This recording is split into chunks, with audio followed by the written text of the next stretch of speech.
Welcome back. Last time, we kind of set the stage right for what became one of the darkest chapters in history, the Nanjing Massacre. We learned about the lead-up to the Japanese invasion and that hope, that fragile hope, represented by the international safety zone.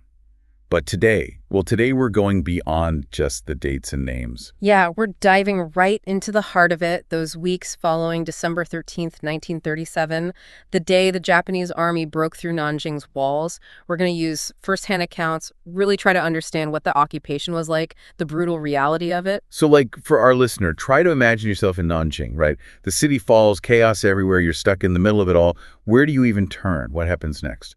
Well, for many people, the international safety zone, it became the only refuge, the only option. But even that, it wasn't a guarantee of safety. It was way overcrowded. Tensions were so high, and the Japanese army was suspicious of, well, pretty much everyone. And we see this in John Rabe's account, right? The German businessman who was really instrumental in establishing the zone.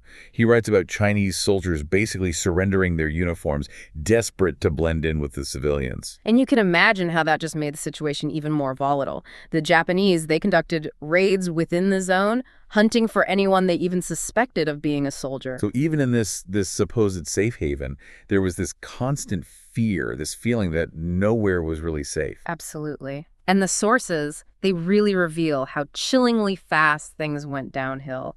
December 13th, the Japanese army enters Nanjing through the Guanghua Gate, and almost instantly, immediately, this wave of violence and brutality, it just washes over the city. There's this one detail that really got to me about the workers at the Nanjing power plant. The Japanese, they considered it a state enterprise, and they just executed 43 out of the 54 workers.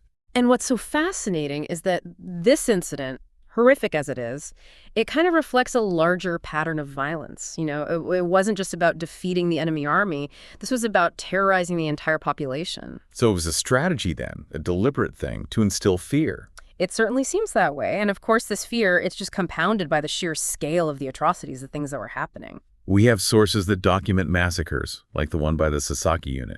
15,000 prisoners of war killed. Was that a planned execution? Or just a complete breakdown of discipline? What did the sources tell us? That's a great question, and to be honest, it's one historians are still debating. But what we do know is that the sources, they paint this horrifying picture of the aftermath. At Yijing Gate, you had bodies piled so high that trucks literally had to drive over them. Witnesses describe ponds filled with corpses, the drinking water turning red with blood. God, those images. It's hard to even process them. And it's tragic because the killings were just one part of this reign of terror. Yeah, you're right. Alongside the massacres, there was this other element, this horrific element, the widespread and systematic rape of women and girls. It's almost impossible to read the first-hand accounts without being deeply disturbed. Minnie Vautrin, the American missionary who worked tirelessly to protect refugees, she writes about constantly intervening in rape attempts, even putting herself at risk to shield women from Japanese soldiers. And then you have Hsi-Sheng, who was 6 months pregnant at the time, stabbed 19 times trying to fight off attackers. It's heartbreaking. Wow. And what makes it even more horrifying is that this wasn't just, a few soldiers acting out of control.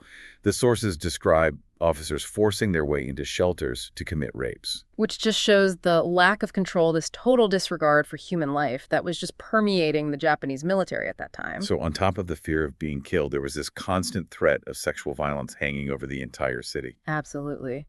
And then we can't forget that third element that really defined the occupation, the relentless looting. Rabe, he describes soldiers hauling away goods, in crates and rickshaws, clearing out everything, stores, warehouses, even private homes.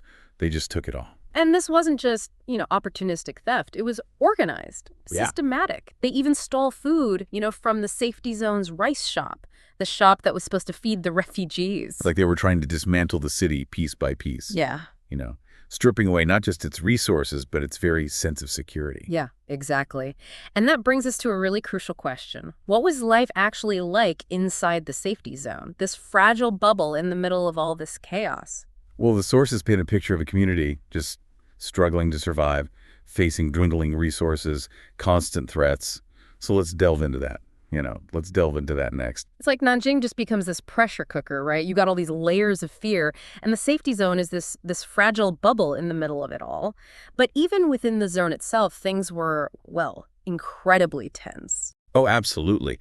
The sources describe these streets just flooded with refugees, their belongings piled everywhere. Rabe, he writes about the old communications ministry building, which was now a refugee center.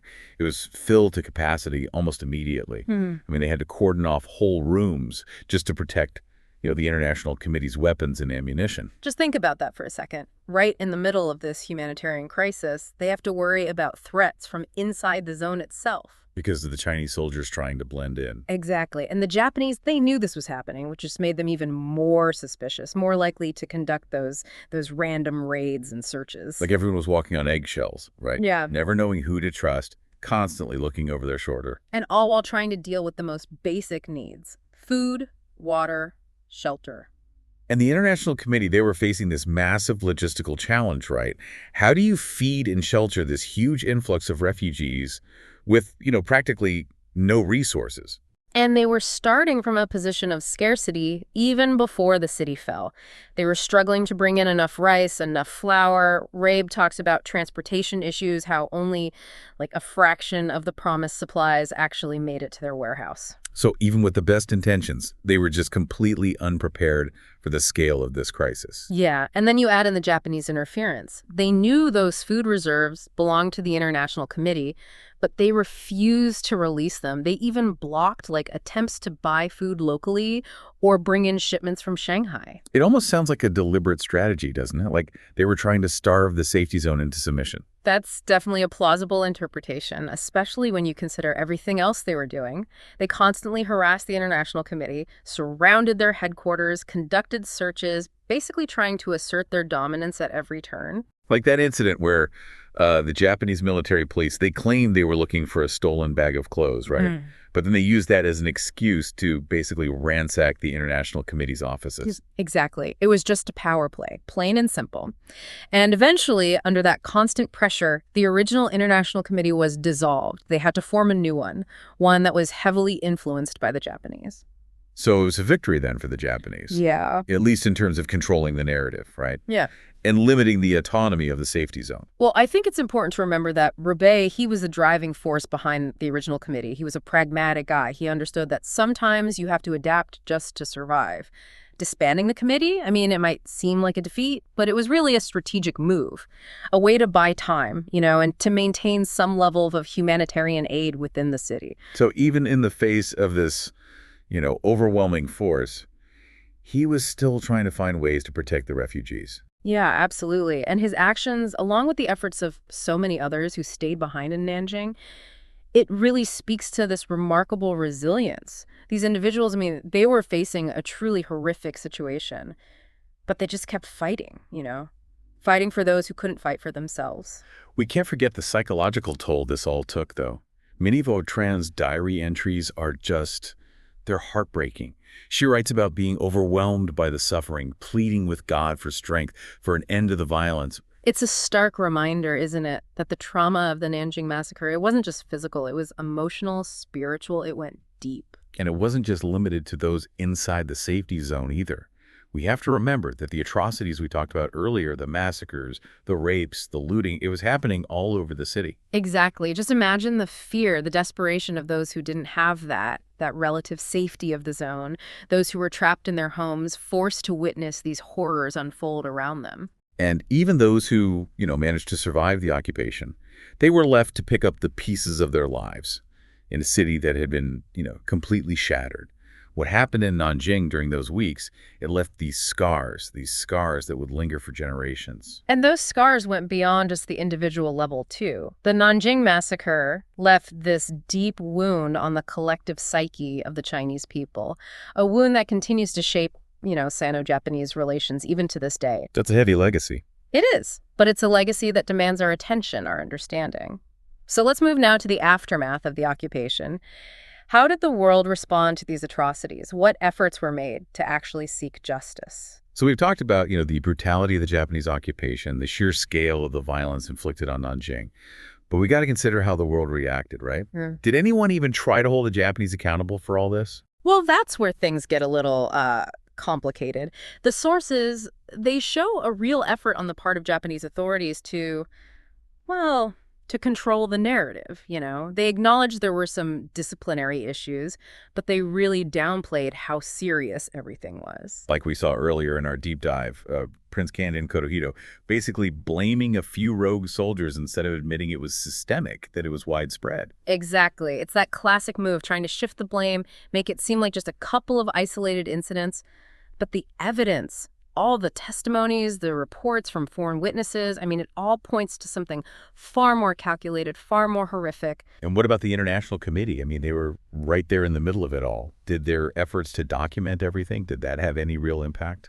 Well, they did, but the Japanese government really worked to undermine them. Remember how they pressured the committee to disband to form a new one that was under their influence?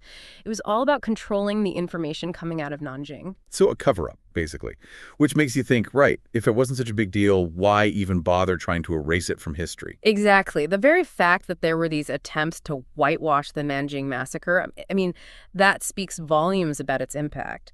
And, you know, it's sad, but those attempts to deny what happened, they still continue today. Like with those Japanese right-wing groups, right? Right. Challenging survivor testimonies, even trying to discredit people like John Rabe. Yeah. It's a good reminder that history is often a battleground. Different groups trying to shape the narrative to fit their own agendas. Which is why, you know, it's so crucial to be, well, to be critical, right? To really think about the information we're getting, consider different perspectives, and seek out those voices that have been marginalized and silenced. Absolutely. And in the case of the Nanjing Massacre, the voices we need to hear most are those of the survivors.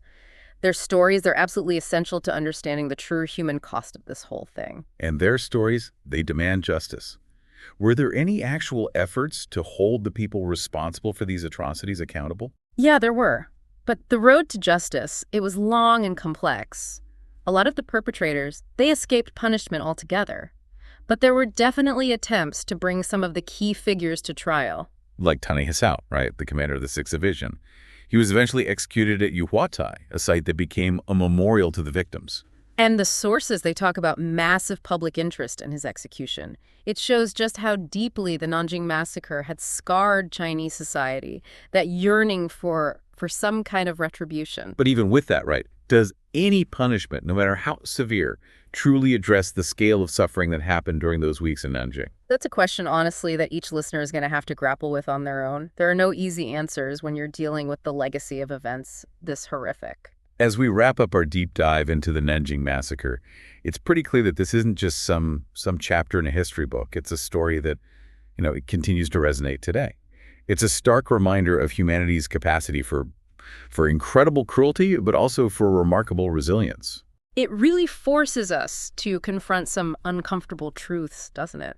About war, about nationalism, about just how fragile peace really is. The Nanjing Massacre, I mean, it wasn't just some isolated incident. It was the result of choices made, of this gradual erosion of empathy that allowed such horrors to unfold. It's a chilling lesson, but it's an important one. We have to be vigilant, you know, always questioning, always striving to build a world where these kinds of atrocities are never possible again. And we owe it to the victims, to the survivors, to really learn from this dark chapter, you know, and to work towards a future where that kind of suffering is never repeated. Couldn't have said it better myself. Thanks for joining us on this deep dive. We'll be sure to include, you know, some additional resources in the show notes for anyone who wants to explore this topic further.